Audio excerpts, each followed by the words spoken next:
autonomy, racial justice, and migrant safety, treating every pipeline fight, clinic defense, and voter rights push as part of the same front. We're all in this together. It's solidarity or we all die, right?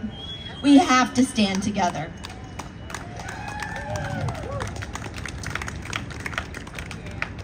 By making the climate struggle inseparable from all other battles, we cut off authoritarian power at its root. Right now, where we are, right? We're here in Louisville, Kentucky. Well, right now, in New York City, world leaders are gathering for the UN General Assembly and Climate Week. So we're standing here in solidarity with them. Today, right here, we stand in solidarity with the Women's March in New York City, as well as marches all across the country. We are standing up, speaking out, learning and taking actions to form a resistance for our planet and for our people.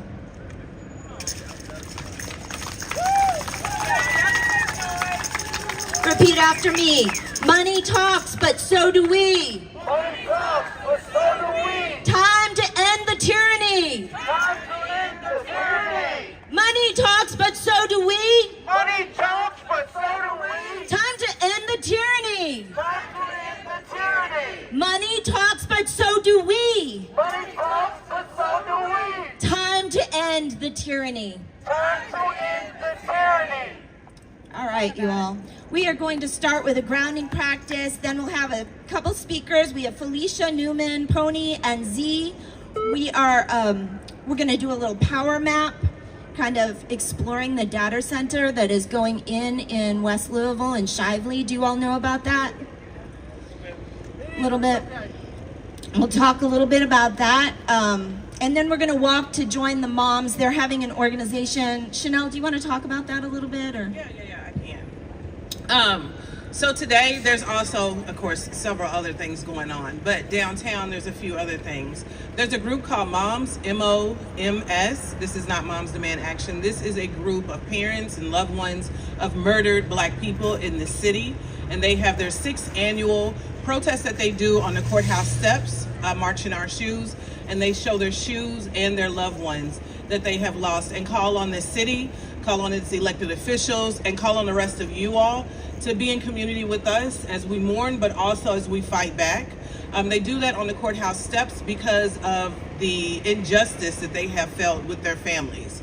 Just like anybody who's had to mourn someone, it's horrible when somebody has taken your loved one and nobody is doing anything about it. So they have tons of programming that they do all month, and we are going to join them when they get started at 1 o'clock.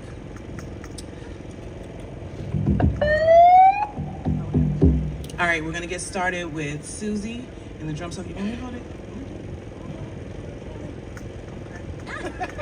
Hi, Susie. Hello. Okay, you all, we're gonna start with this grounding practice. I just want to tell you why, right? So fascism wants to keep us in fear. How do you feel? How do you feel today? How are you all feeling? Everybody say it. How do you feel? Terrified, angry, afraid. And maybe you don't know. Righteous. What was it? Yeah, no. Righteous. Underdeveloped. Right. Attacking our life. Right. Yeah. We're done. We're sick of him. We're sick of him. Yes, we are. Yeah. So when we feel like that, it's called dysregulation. We get upset, we get nervous, we get afraid, and when we get into that, it's called fight or flight, freeze, fawn, right? Our nervous systems, they get uncomfortable, right? Discomfort. Are you familiar with discomfort? Yeah. What do you do when you get uncomfortable, when you're experiencing discomfort? What'd you say? Snappy? Pissed off. Okay, that's feeling. Yep, you're feeling. When you're feeling uncomfortable, you're pissed off. What else do you do? Traumatized. Some people fight. Some people traumatize. Some people scream. Some people just get numb. Does anybody just sit and scroll or play on their phone? Yeah. Yeah, good. Yeah, shake those rattles. We have a whole bunch of rattles, you all. Where are they? Keep getting madder. Oh, sorry. Action. Morning. Yeah, shake those rattles. If you're relating to something I'm saying, yeah. We have a whole bunch of rattles. You're welcome to use them. So that checking out, that leaving our body, it's called dissociation. It's a psychological term. And sometimes we just want to sleep, or we want to cry, we just want to we just don't have the energy, right? Some people shop, and we leave our body. We leave the consciousness of our body. We're not here anymore. We're like, what am I even feeling? We get numb, we get frozen maybe. We zone out. So when we are in that state, when we are numb and we don't know what to do, and we're like holding our breath, fascism loves that. They love it because we don't know what to do. They can control us easier. They can do all these things, and they know that we're just in this freeze state. So they just trample us. We're easy to control. Say it with me again. Money talks, but so do we. Money talks, but so do we. Time to end the tyranny. Time to end the tyranny. All right. And so how do we do it? We get into our bodies, that's first of all. Because when we're in our bodies, then we can make things happen. We can think creatively. We can come up with ideas. We are not isolating anymore. We're reaching out. We're talking to other people. We're getting in community like we're doing here. So congratulations to being here, because you showed up for yourselves in this country and each other. Yeah? Yay! I want to talk about some common feelings, fear and anger. So I've heard fear is fuck everything and run. Some people are leaving the country. I'm not saying it's wrong, I'm not saying it's right. People are doing it. The other thing is face everything and rise. That's what we're doing right now. Facing everything and rising, right? Yeah, that's what we're gonna do. So anger is, I want to talk about anger too, because anger is a powerful emotion, and a lot of people are like, I don't want to be angry, or it's bad. Anger is not bad. No, it's not. Anger shows you where your boundaries have been breached. It shows you, hey, you cannot step into my bubble. And this regime is stepping into our bubble. It is taking from us. You have a right to be angry. Anger is not bad. Anger is a force to be reckoned with, especially when we use it in constructive ways. Coming together, yelling, marching, uniting, taking some action, maybe going a little bit beyond our comfort zone, but we can only get there, we can only move outside of our comfort zone when we can be present with what is. And that means getting into our bodies and actually feeling, right? So I'm gonna invite you to learn some practices to get you feeling. Susie massage. That's a good practice.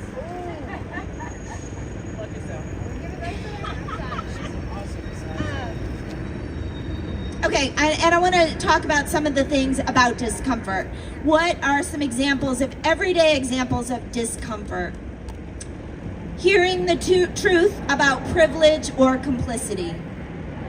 We all have privilege, right? Different privileges. One example of that, it's hard to be told, oh, you have a privilege sometimes. Or you're complicit in the system, right?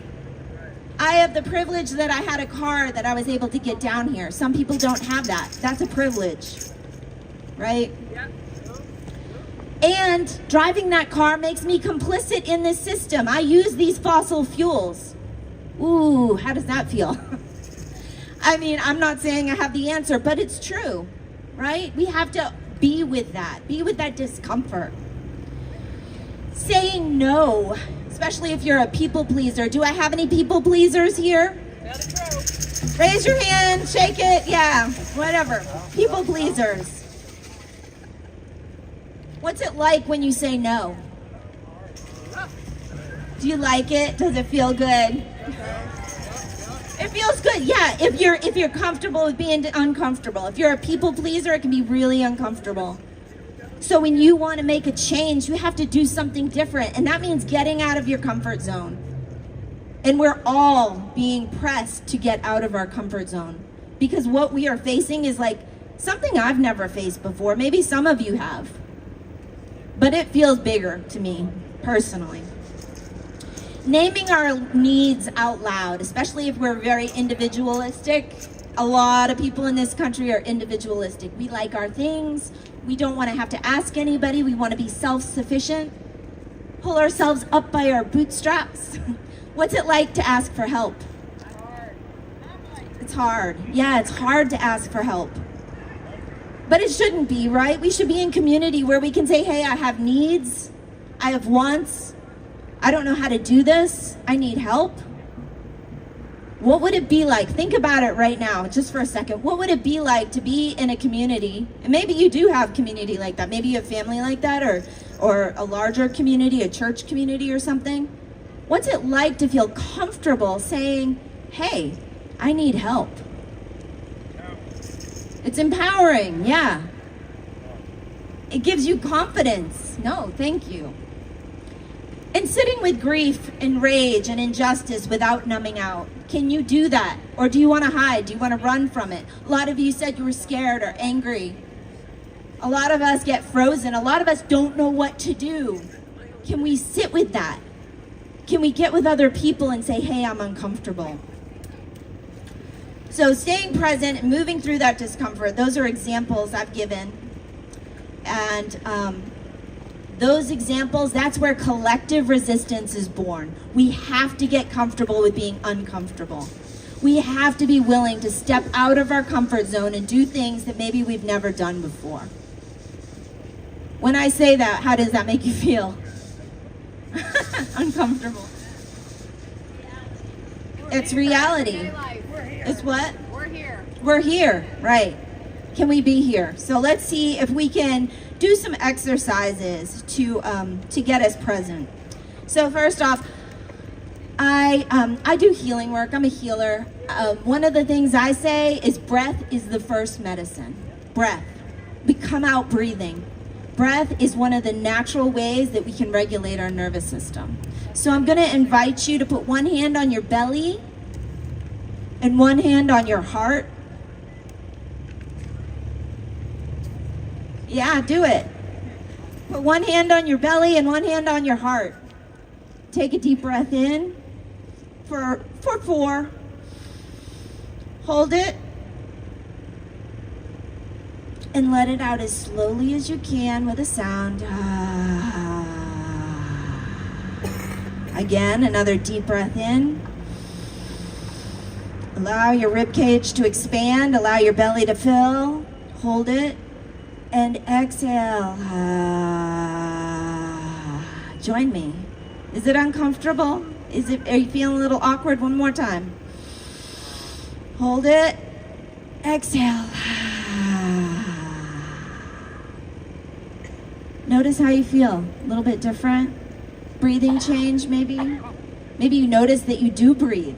So many of us walk around with our breaths held, right? We're like, oh my God, I'm so scared. But we are meant to be breathing fully and allowing our energy fields to open up. Another one. Feel your feet on the ground. We need to get grounded. You have your feet on the ground. Most everybody does. Feel them. Feel your feet on the ground.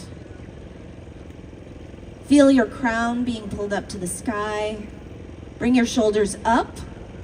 Roll them back and down. And take a deep breath in. And as you exhale, just see some roots coming out of your feet, feeling yourself grounded into this earth, feeling yourself present here. Notice your body. Notice the soles of your feet. Notice your shins, your knees, your thighs. Notice your hips, your backbone, your belly, your chest, your arms. Notice your hands. Notice the top of your head. This is your body. This is becoming present. You can use these practices to become present. When you notice, hey, I'm not here. I don't know what I'm feeling. I don't know what I'm thinking. I'm scared. Breathe, because in this moment, right here, right now, you're okay. Look around at each other. Right here, right now, we're okay. We might be facing some really big things, but we have the resources in each other to face these things, to change these things. Another practice, I want you to clench your hands really tight. Clench them up. Feel them really tight, almost like fists, yeah? And then just let them go. Really slowly, just let them go. Maybe clench them again, let them go. You can do that with your breath. You can rock, maybe just kind of lightly, just feel your body moving from side to side, maybe forward and backwards. Just feeling yourself, being present. And you can also visualize just a wave of energy flowing through you. Allow yourself just to kind of yield to that energy. Some sensory grounders. Feel the fabric of your shirt. Notice what it feels like. Is it soft? Is it scratchy? Is it smooth? Is it cool? Is it hot? Feel that? Yeah? Now I want you to pick out one sound that you can hear right now. Just one. Maybe it's the airplane. Maybe it's people chatting. Can you hear a bird? Those practices can get us present. Notice a color that you see right now. What's the first color you see when I say that?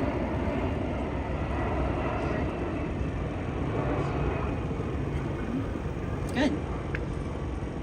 And see if you can notice a smell.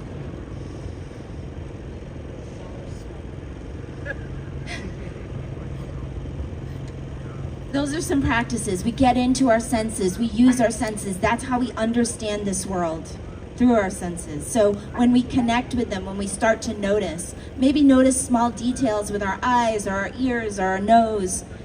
Those practices get us in our body. Another way is through a vocal release. Put your hand on your chest and hum and feel it. Ready? Take a deep breath in. Notice that vibration through your chest, through your mouth, through your head. Another one.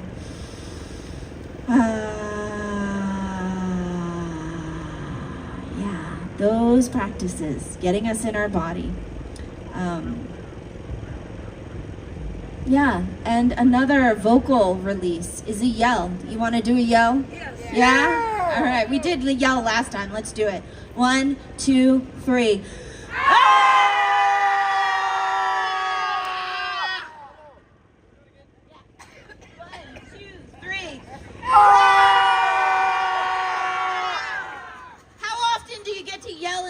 You all. One more.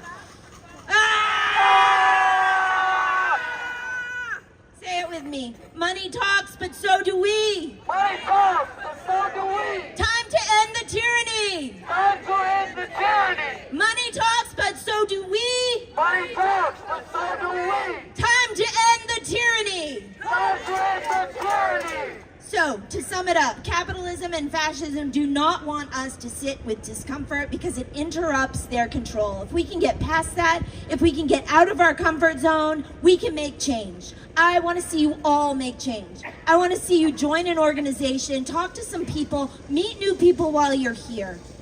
That is getting out of your comfort zone. That is going to make change. Start saying hi to people. Start shifting the energy. You have that power. Capitalism wants us scrolling, shopping, and working nonstop. Fascism wants us obedient, silent, and afraid of rocking the boat. Learn to sit with our discomfort. Learning to sit with our discomfort is a way of taking our power back so that we can stand up and fight back against this fascist regime. Join me in this chant. Rock the boat and make some waves. Rock the boat and make some waves. We are here to make billionaires pay. We're here to make billionaires pay. Rock the boat and make some waves. Rock the boat and make some waves. We are here to make billionaires pay. We're here to make billionaires pay. Stand up, you all. Yeah, stand up. Get in your bodies. Feel that. I want to see you moving. I want to see you active. I want to see you feeling it. You have the power. We can't do this from our screens. We can't do this in isolation. We can't do this at home. We could do little pieces of it, but we need to be in community. I'm going to invite you to walk around and say the chant and look at each other. You ready? Rock the boat and make some waves. Walk around, you all. I'm serious. We're here to make billionaires pay.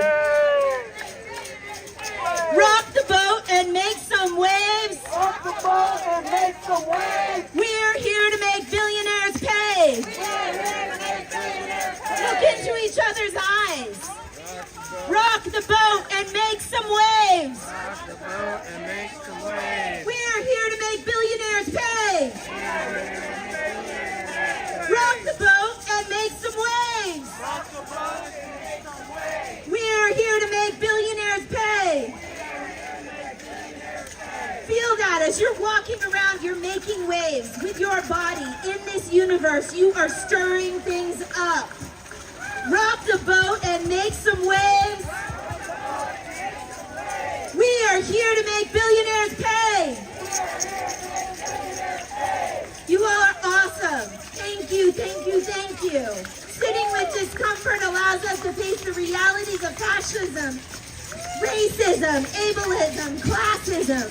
Hear the truth without collapsing or attacking. Build the capacity needed for solidarity and resistance and real change.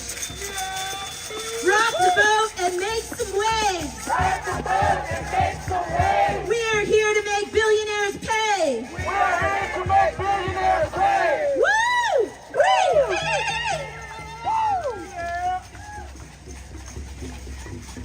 Discomfort is not punishment. It's not something to numb, push down, and ignore. It's an invitation to grow beyond what empire led you to believe was possible. An empire is crumbling, but we are building a new world. That quote I read just a minute ago is from Traumatized Thriving on IG. Thank you all. And next is Tony. I wanted to amplify that IG account that she just named. If you're on IG, if you're on Facebook, you know, some of us don't do Facebook, but that account always sends out, and it's led by non-person of color, to detail what people are feeling right now and how to practice that. Every day there is something that comes up. Every day people are faced with that. And people are still arguing in the comments. We have got to come away from the online and get back into community if we want to fight. And I mean fight, right? Not just march once a month. We're talking about what we do in between each one of these protests, which is organized. It's not fun, it's not cute, but it gets the job done. And we win. We have little small wins and we have large wins. So that's what that looks like, right? Which one was that one? There's so many. Thriving, traumatized? Which one was that one? It's okay. Traumatized _thriving. They do some phenomenal work and some phenomenal pieces. I'm introducing the next speaker. This is Pony Morris, a community organizer with folks who have lived experiences around drug addiction, homelessness, and how to do that organizing. Really powerful person in this community and in that particular community. So if you're not connected, get with Pony and hear him out, and get with those organizations that are doing that work, because we need everybody, right? Here's Pony. Thank you, guys. So I kind of came up with this morning, and when I talk about my life and what it means to organize, I have to start with the truth of where I came from. For many years, I lived in a cycle of poverty, addiction, and homelessness. I know what it feels like to carry everything you own in a bag. I know what it feels like to be cold, to be hungry, and invisible. I know what it's like to use drugs just to numb the pain of a system that never gave me a fair chance. And even when I was working, even when I had a job, I was still living in poverty. The paychecks never stretched far enough. Rent was always out of reach. Basic needs become luxuries. And on top of that, I carry the stigma of being someone with a history of drug use, of being homeless. Oopsie daisy. Plug it back in. There we go. That's what I got. You got it? All right. Basic needs become a luxury. And on top of that, I carry the stigma of someone with a history of drug use, homelessness, yeah. People look at you like you're broken, like your life is a series of bad choices, when really it's a system that profits from keeping people like us at the bottom. But here, what I learned, survival by itself isn't enough. I had to find a way to turn my struggles into something bigger than me. That's what organizing means. It means taking my story, my pain, and my years of being written off and turning them into power that can't be ignored. When we organize, we say the world, our lives matter. We're not disposable. We're not statistics. We are human beings, and we deserve dignity, housing, health care, treatment, and fair wages. That's right.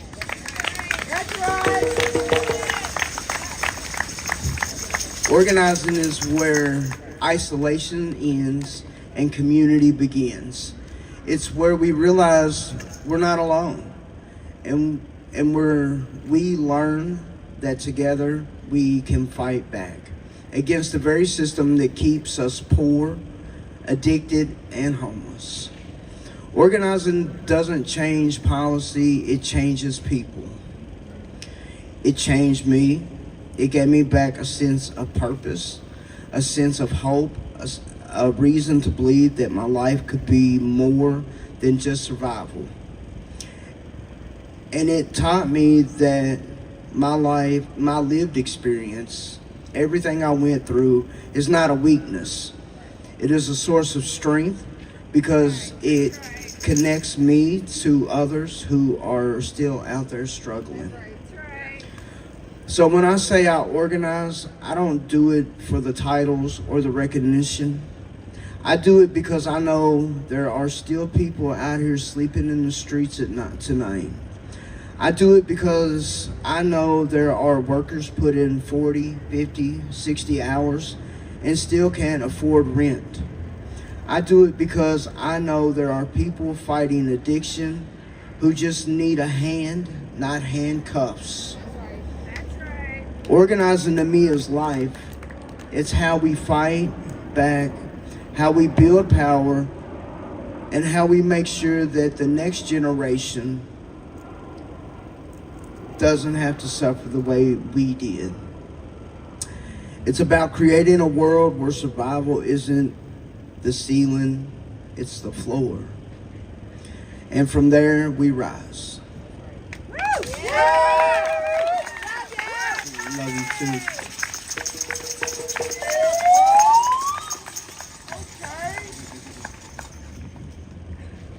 One more time.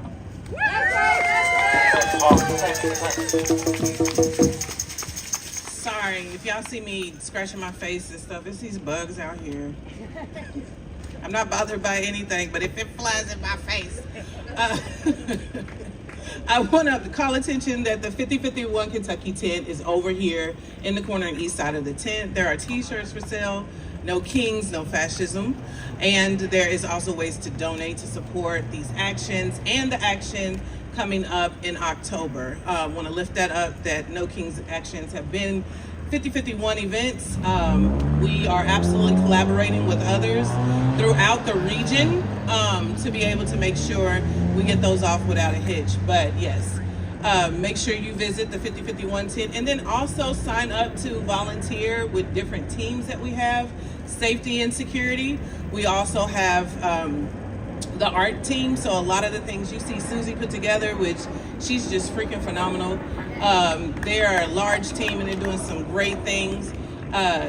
Where is the Statue of Liberty? Beverly's on that team, so creative, always showing up that way. and some of the other things that we do and put together. There's also research and digital stuff too that we have going on. So we want as many people as possible to come in because it is a lot. It's a lot, and a lot of people have a lot of things going on. We're getting hit at the same time that we're trying to organize a resistance, and that is not easy. So I had Felicia Newman with the Louisville Urban League coming, but she had something to do at the same time. The other thing is, it was on the other side of the city, and I am sure she did not take account of the traffic, because this is just a wonderful traffic day today, isn't it? Yay. But what she was going to talk about was the data center that is coming to the West End. And I want to lift up a thing about solidarity. Like, there's this notion about solidarity that we do. We do a lot of it online, or we do it on emails, and all of that is cute. I swear to God it is. But when we ask for that solidarity as West Enders, when we ask for that solidarity as Black and brown people, we absolutely mean that you have got to put your bodies on the line. And when that call went out about the data center over in the West End, white folks do not show up. And the white folks that do show up happen to be a part of organizations that put together that information. So we're talking about like the Kentucky Environmental Justice Coalition, and we're talking about Metropolitan Housing Coalition, we're talking about all those folks, but they have to show up. They get paid to do that. This is the part of the conversation Felicia didn't have to talk about. But some of us are showing up because I could walk to that location from my house. So when I found out that it was coming, and I saw some news pieces of people not being bothered by it because they're going to be neighbors, I'm still going to be in that neighborhood with this data center. And what does that mean? Because nobody let me know, as a Shively resident, that a data center was coming close to our location. There are things in Shively we've been pushing for. We don't have a grocery store, and I don't think a lot of people really know that.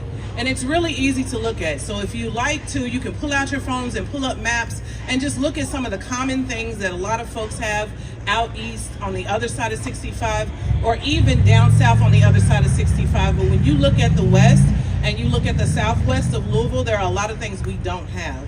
And so before $200 million needs to go into the LG&E generating system, I don't even know what it's technically called. I just know it's bullshit that folks are getting ready to spend $200 million when we've been asking for housing for decades. I was going to say years, but decades. That we've been asking for these grocery stores. I don't give a damn whose name is on it. You know what I'm saying? As long as they give fresh food to come over here, and 6 more are going to be built out east. It makes me so mad. It makes you so mad. I'm tired of driving 2 miles to the grocery store. I'm also tired of my children having to go to liquor stores or corner stores to go get a snack. And it's fine that certain people go to those stores, but I don't think that my children have to be inundated with certain people all the time as children, and that's their livelihood, right? It was also my livelihood. That's not anything new for us, to go to a corner store, to go to a liquor store, to go get a snack. 6 times the cost. That's 6 times, you're not lying, bananas. Way higher than they are at a grocery store. And when you ask community members, because we go and we canvass all the time, they do not feel like it is just that they have to go buy necessities at a liquor store or at a corner store. It's a convenient for a reason, but it should not be a home place to buy your goods at. And those are the realities that we have. So when we're talking about what these data centers are, we are talking about a takeover of land they think is really cheap. When you are looking at who's being taken and who's being attacked, Charlie Kirk died the other day and Black people were attacked. What the fuck we got to do with Charlie Kirk? He ain't do nothing but attack us the entire time. But now you're ready to pick us up. Now you're over-policing our neighborhoods. Now you're calling bomb threats at traditionally Black colleges and high schools. My daughter attends Central.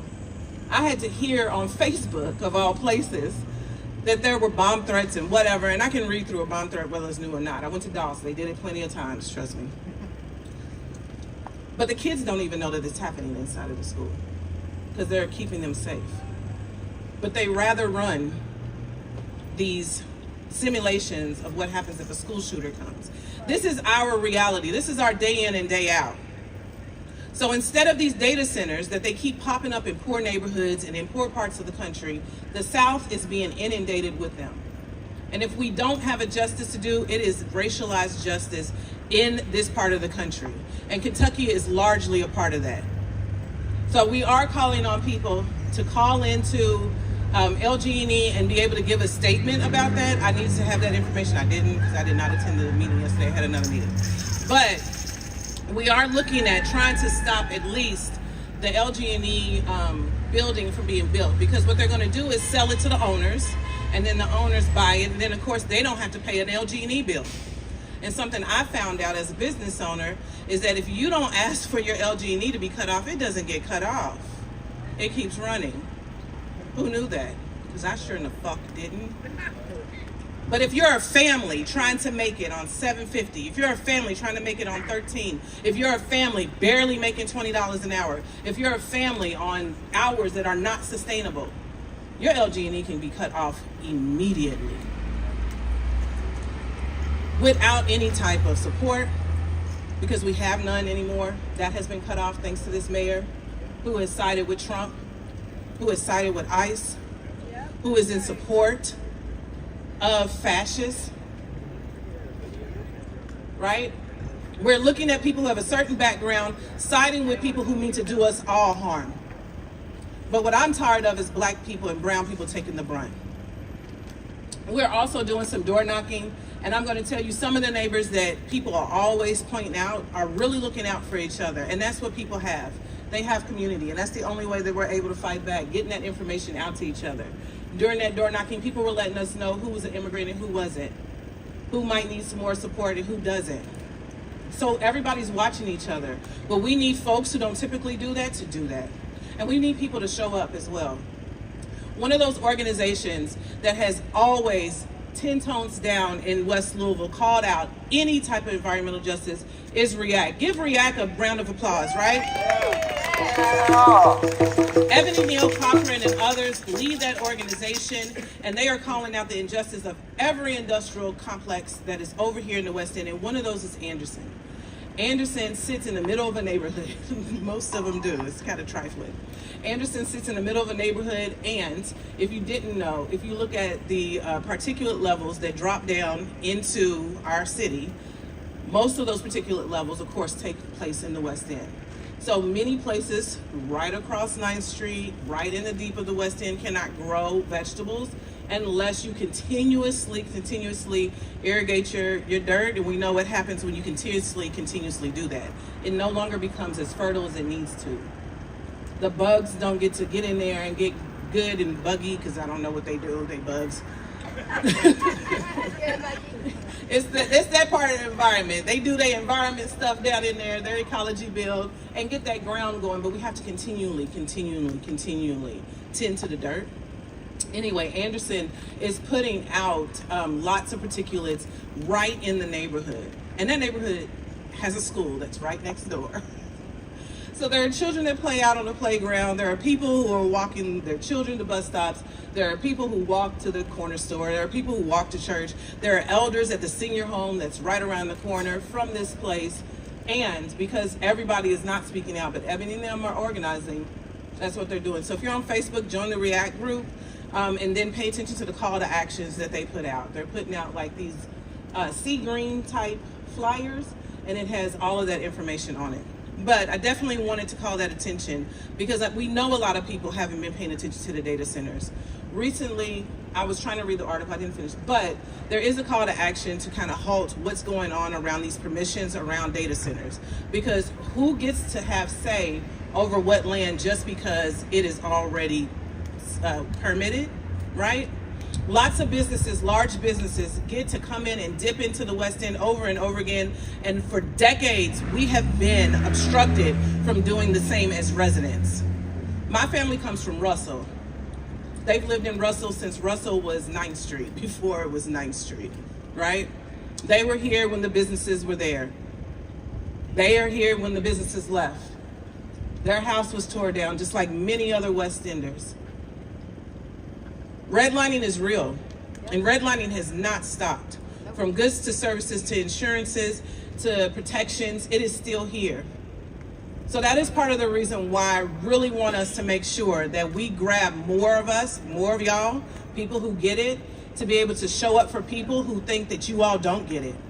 For people who see you all turn your backs, for people who see you turn the channel, for people who see other people say really nasty things on certain articles or whatever online and then never show up when the call to actions go out. It's easy to find, just like this protest. It's easy to find just by following. It's easy to find just signing up on a CRM. That's easy. But we need everybody to start showing up. We can't keep just saying, oh, we'll do it by ourselves. We're saying that because y'all don't ever show up at all. And I just want to be 100 on that. And it's getting tiring. It really is. There's a saying by Ella Baker: until white mothers have the same fear for white mothers' sons that black mothers have for black mothers' sons, then we'll get it. We are nowhere near that. I tell my child every day, he asks to go to the park, I'm not in the neighborhood, no. Because I don't know what can happen. I need to get there right away. But when they do go, you need to make sure that if they start shooting, you duck down. You get on the ground. When you can leave, you need to call me. Those are the warnings that we have to give our children. That's a reality that sits right over there. That's our reality. And it's not just to one part. It's to several parts. And we don't want to call attention that it's not only the West End, it's also the South End. It very much is. And if you just found out about the South End in the more recent times, then you have a whole lot of homework to do. And it's not just the South End. It's also the East End. We hear it and we see it, but we cannot be complicit in that type of obstruction, right? That's an obstruction to our wellness. That's an obstruction to our joy. That's an obstruction to what we need. And so just like these meetings, we had meetings to talk about what we need in our community, because we always have to, right? Nobody hears us, so we're going to get with our people. We're going to do something different. And the next day, Republicans, who most likely, I hope not, sit and preside over your areas, decided to tell us what we actually need. And then this mayor decided to bring back one of the most dangerous lobbyers to oversee a program called Safe Louisville. It's not even a plan. It's a bunch of power notes and some pictures. It's cute. You know, I like simplistic. It's very simplistic. But I'm asking, what are the goals? If you're asking me for a plan, I need to ask you for a plan, and I want to see it. Well, we're going to do that with the community. Why are you not from the community? Why you keep asking? You know?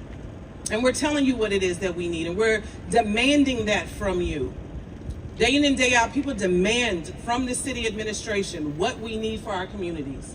And it is ignored. And when I say ignored, I am pissed. There are dominant groups, and us included, Black Lives Matter Louisville, Louisville Urban League, Sacred Earth Community Garland. I just messed up her whole name, sorry about it. Kaylin's House of Joy. Like, there are tons of groups out here doing wonderful things in our community, and we are ignored.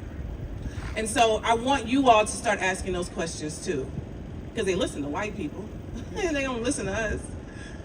And we want to be able to push back. Josh Crawford is not someone who can be in charge of any plan that's safer.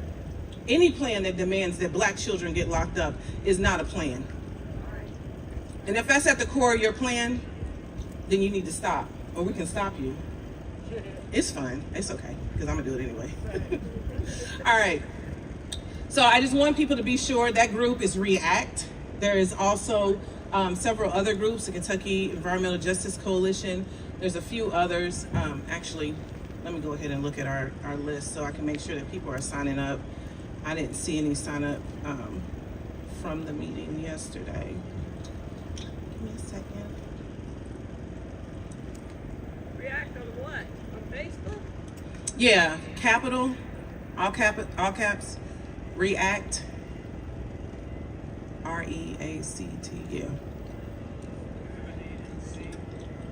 And then the email is Rubbertown Stinks. Rubbertown Stinks? Yeah, rubbertownstinks@gmail.com.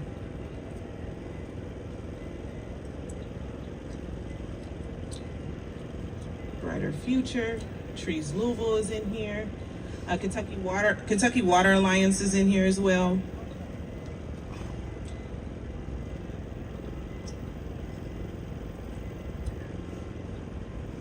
I have the email to this. Oh, that says September 11th. I don't know if that's still the call to action. Advise community to submit questions and comments to the LG&E rate case.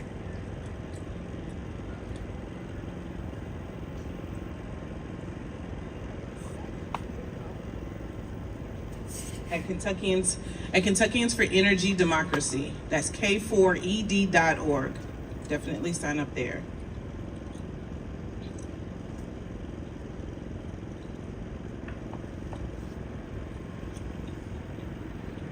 Bow to the bow wow. I know, right? We're doing this in real time. Yay. Real time. That's how we do things. We really want y'all to understand.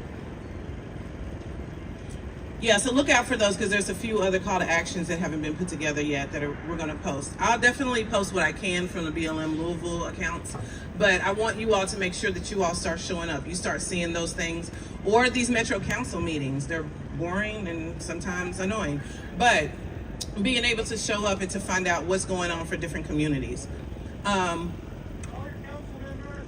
That part. I'm going to introduce Z next because I'm going to call Felicia. Hopefully she can give us the update for that. And there was somebody that hit us up and said that they had something they want to read off.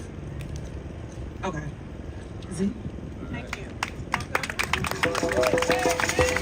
All right, what's up? Make some noise for all of our speakers so far. Okay, Susie was talking about rocking the boat, and I'm going to ask you all to row a boat with me. I know it sounds weird, but if people can come over on this side, we're going to form a little circle. So this can be done sitting or standing, but we're going to get as close as we can and form a little circle. And to stand up if you're able. So get close. And if you need to sit, you can sit on the side over here, but let's make a full circle. Because we're going to be rowing together in the same direction. Because we're all out here rowing together in the same direction. All right? So you can put your left foot forward. The skin of Marinky-Dink. All right? And then really feel your center. You know, things are coming at us at a lot of different directions. So this area right here by your waist, feel this like sphere around this area, and kind of you can bend your knees up and down and just be ready. You're kind of like stable, you know? You have your center, you're not gonna get pushed off balance. You're able to be strong for yourself and in your dignity and with others who are in their dignity, okay? And so then we're gonna start moving that back and forth, and we're rowing. And you can try to like link up to the person next to you. But we're moving together, back and forth, moving that center part of us, our center of gravity, what we really care about, our will center. And this is how we move towards what we want, how we can create our own futures, move towards our own destinies, and be in our purpose. And you can notice your breath, keep breathing, and look around, notice that we're all moving together.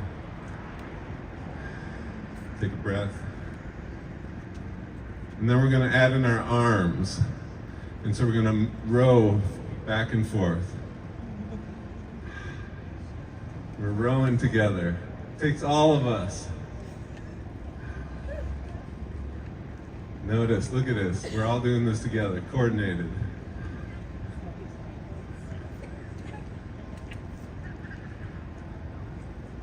All right, and then we're gonna do something a little risky. We're gonna switch legs in a little bit, okay? Get ready.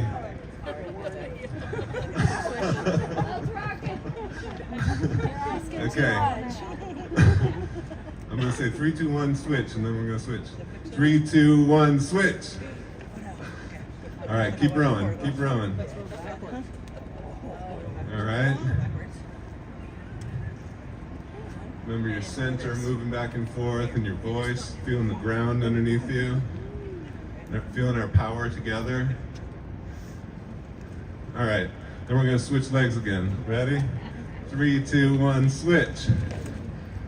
Okay, we're rowing. Okay, this might blow your minds, but we're gonna try to switch every time, okay? And do your best, be gentle with yourselves, okay?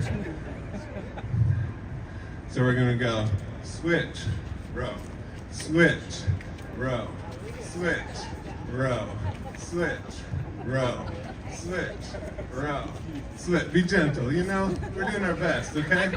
I can walk. Let's keep walking. Really feel it, really feel it. Really put all your effort into it. Really feel this, you know? Okay, and then relax. And notice how it feels in your body. Just notice it, notice it, notice it.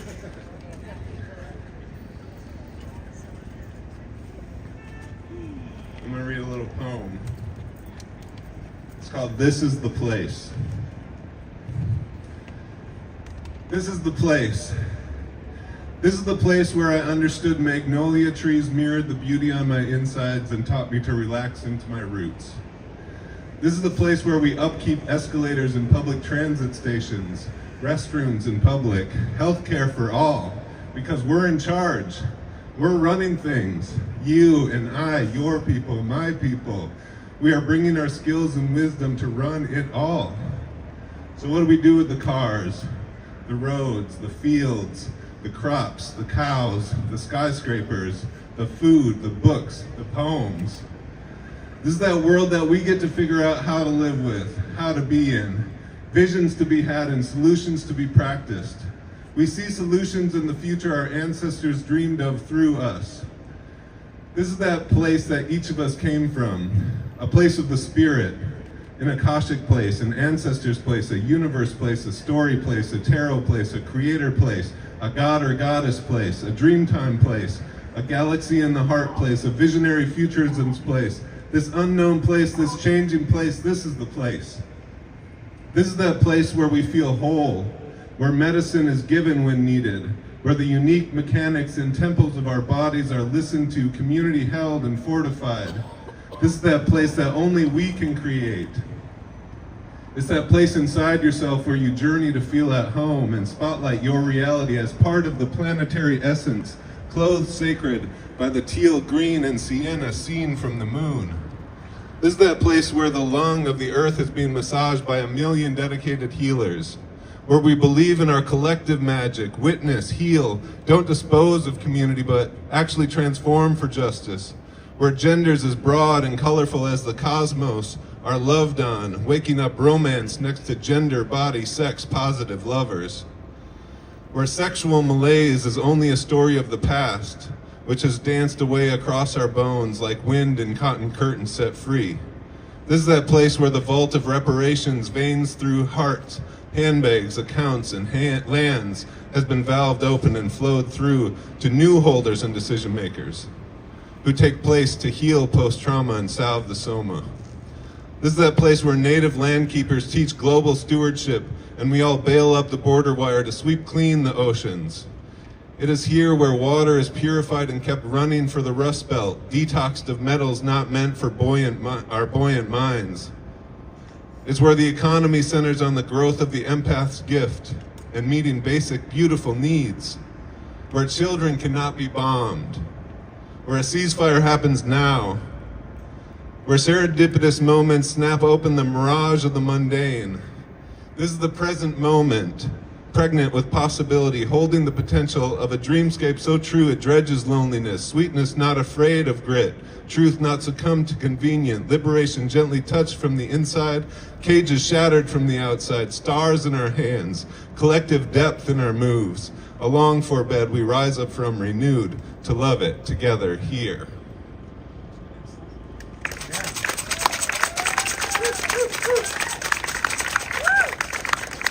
The end. Open mic. A little dance, now we dance.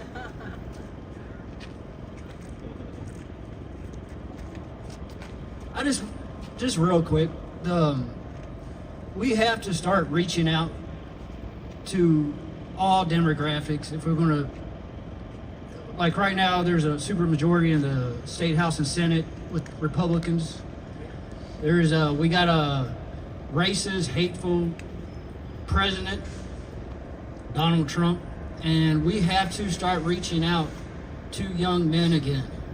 We lost that demographic. So I just asking you all to please start reaching out to other demographics, not just whatever demographic you are. Or we're never going to take back the White House. We're never going to take back the State House and Senate. One of my favorite rappers, I mean, I'm like kid, I grew up listening to rap and rock. It is what it is. But was Eminem, and something he said recently was, how do you relate to a billionaire that's never struggled in his life? He's a salesman. He lied to the working class Americans of this country. And if y'all don't know, Donald Trump father was a multi-millionaire, and he started his life by his father giving him millions of dollars. Donald Trump is not working class, and he never will be. He has never struggled in his life. Also, he dodged the draft. I have family members that were drafted in the Vietnam War. It's always the poor people, poor black people, brown people, white people that have to fight in these drafts, wars that they don't even want to be in. And my father, my grandfather, and his father were all in the United States Army, and not all of them volunteered, they were drafted. And now I'm sure y'all heard on the news there's a possibility we may go to war with Iran because of Netanyahu is trying to drag us into another war. And if you don't know, he drove us into that Iraq war. He was behind some of that too. And you know how much that's going to cost America and how many people will die. You think Donald Trump Jr. is going to fight in that war? You think Elon Musk kids are going to fight in that war? No. It's going to, if there's ever a draft, or it's always going to be poor people fighting these wars. It's not going to be these rich kids. And I think we have to work on our messaging. They're stealing that message to young men. And we have to reach these young men and understand that this guy does not support you. And we have to have a message. We can't just say Trump's bad. I mean, like Bernie Sanders and people like that, they're like talking about stuff that are struggling in America. Like Bernie Sanders is talking about we need universal health care and dental care and paid FMLA and stuff like that. We have to have a message. This Gaza genocide is unpopular with young people. And Joe Biden and Harris should have noticed that, and they didn't. And we lost that demographic. There was a group called Muslim Women for Harris, and they were going to back her, and she would not let anybody Muslim speak at the DNC National Convention. And so the next day, Muslim for Harris disbanded.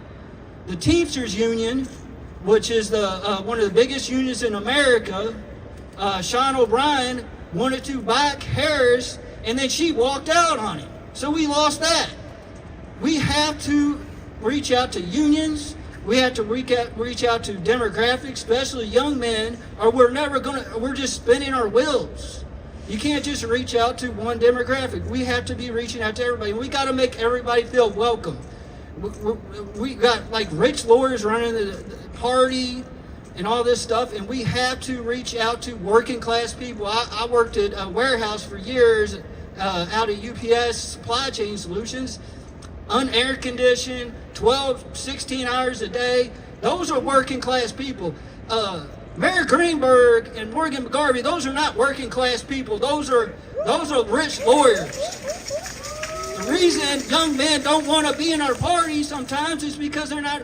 I mean, we got Louisville DSA, Party for Socialism Liberation, groups like that are talking about stuff like universal health care, paid FMLA and stuff like that, and talking about TARC and funding public transportation, stuff that our party should be talking about. You can't just say Trump's bad. You have to reach out to young men again. And I'm just asking y'all to do that. Try to reach out to young men. Understand that Trump lied to them. He's a salesman. He's been doing that his whole life. He lied to young men.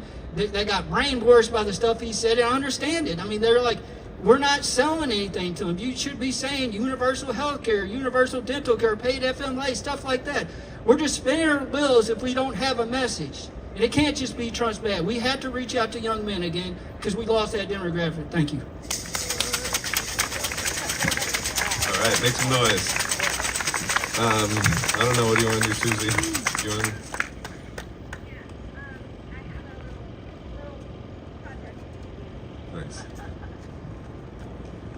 So we were talking about the data center in, it's in Shively.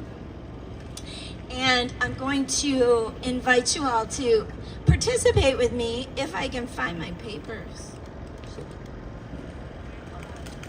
Does anybody else want to talk while I look for those? Oh, are they over there? Okay. Thank you all for being here today.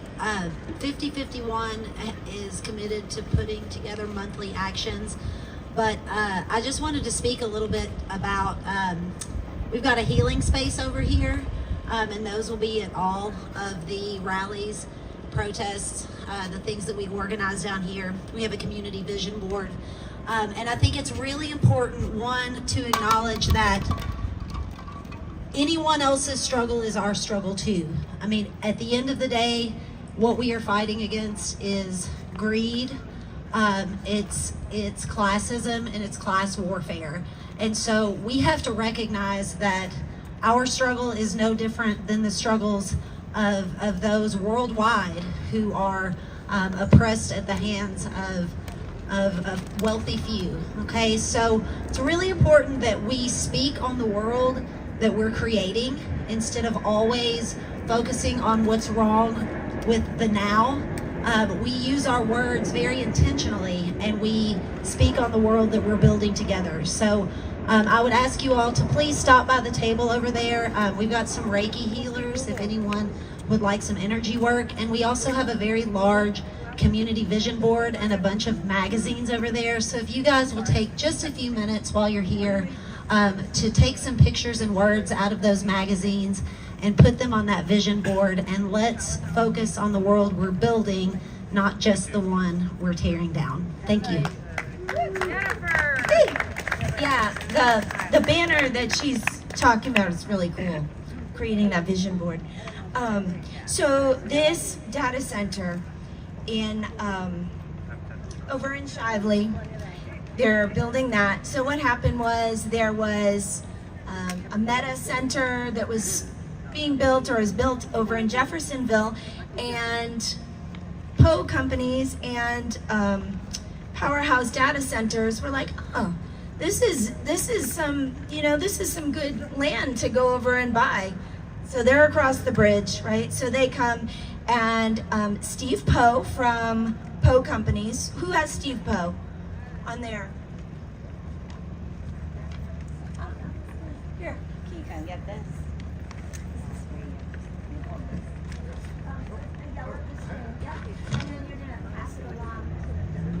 Okay, so Poe Companies, pass it along to Steve Poe. Yep. So Steve Poe is the owner of Poe Companies, and they decided to work with Doug Fleet over here. You can throw it if you want. No, don't throw it. Yeah, good. So Doug Fleet works with Powerhouse Data Centers, right behind you. That's me. Oh, hey, we're right beside. So Poe Companies and Powerhouse Data Centers, they're like, hey, let's create this this Powerhouse Data Center. Poe Companies is a real estate agency. Powerhouse Data Centers, they have built 60 data centers around the country, and they have this thing that they want to build over there, and